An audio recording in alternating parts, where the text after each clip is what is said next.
साधु की बेटी। बहुत समय पहले की बात है। एक साधु अपनी पत्नी के साथ नदी के तट पर रहता था। उन दोनों की कोई संतान नहीं थी। उनकी बड़ी इच्छा थी कि कम से कम एक संतान उनके यहाँ जरूर हो डंडा। एक दिन साधु जब तपस्या में लीन था, तभी एक चील ने अपने पंजे में फंसी एक चूहिया उसके ऊपर गिरा दी। डंडा साधु ने उस चूहिया को घर ले जाने का निश्चय किया, लेकिन उससे पहले उसने उसे एक लड़की में बदल दिया।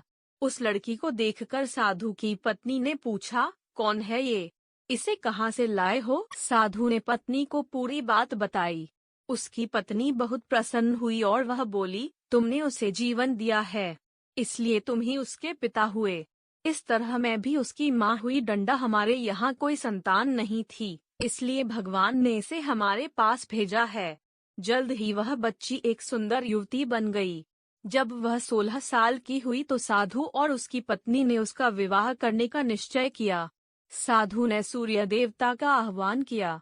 जब सूर्य देवता उसके सामने आए तो साधु किया ने उनसे उसकी बेटी से विवाह करने का अनुरोध। हालांकि लड़की को यह विचार अच्छा नहीं लगा और उसने कह दिया, क्षमा कीजिए, लेकिन मैं सूर्य देवता से विवाह नहीं कर सकती क्योंकि वह बहुत गर्म हैं। निराश साधु ने सूर्य देवता से कहा कि अब वे ही उसकी लड़की के लिए कोई सुयोग्य वर सुझाएं। डंडा सूर्य देवता ने कहा, बादलों के देवता से आपकी लड़की की जोड़ी सही बैठेगी क्योंकि वे ही धूप की गर्मी से उसकी रक्षा कर सकते हैं। साधु ने अब बादल देवता से उसकी लड़की से विवाह करने का अनुरोध किया। इस बार भी लड़की ने विवाह से इनकार कर दिया और बोली, मैं इस काले व्यक्ति से विवाह नहीं करूंगी। इसके अलावा बादलों की गरज से मुझे डर भी लगता है। साधु फिर से उदास हो गया और उसने बादल देवता से अनुरोध किया कि वे ही कोई सुयोग्य वर सुझाएं। डंडा बादल देवता ने कहा, पवन देवता के साथ इसकी जोड़ी अच्छी रहेगी क्योंकि वे आसानी से मुझे उड़ा सकते हैं। साधु ने अब पवन देवता से विवाह का अनुरोध किया। इस बार भी लड़की ने विवाह से इनकार कर दिया और बोली, मैं ऐसे अस्थिर व्यक्ति से विवाह नहीं कर सकती जो हर समय यहाँ वहाँ उड़ता रहता हो। डंडा साधु काफी परेशान हो गया। साधु ने पवन देवता से ही कोई सुयोग्य वर सुझाने को कहा। पवन देव ने जवाब दिया, पर्वतों के राजा बहुत मजबूत और स्थिर हैं। वे बहती हुई हवा को भी आसानी से रोक सकते हैं। उनसे आपकी लड़की की जोड़ी सही बैठेगी। साधु अब पर्वतराज के पास गया और उससे उसकी लड़की के साथ विवाह करने का अनुरोध किया।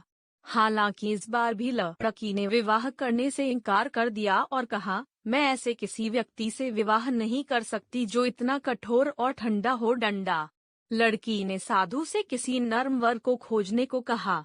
साधु ने पर्वतराज से सलाह मांगी। पर्वतराज ने जवाब दिया, किसी चूहे के साथ ही आपकी लड़की की जोड़ी अच्छी रहेगी क्योंकि वह नर्म भी है और आसानी से किसी पर्वत में भी बिल बना सकता है। इस बार लड़की को वर पसंद आ गया। साधु काफी हैरान हुआ और बोला, भाग्य का खेल कितना निराला है। तुम मेरे पास एक चूहिया के रूप में आई थी और मैंने ही तुम्हें लड़की का रूप दिया था। चूहिया के रूप में जन्म लेने के कारण तुम्हारे भाग्य में चूहे से ही विवाह करना लिखा था और वही हुआ। डंडा भाग्य में जो लिखा था वही हुआ। साधु ने फिर से प्रार्थना शुरू कर दी और लड़की को दोबारा चूहिया बना दिया।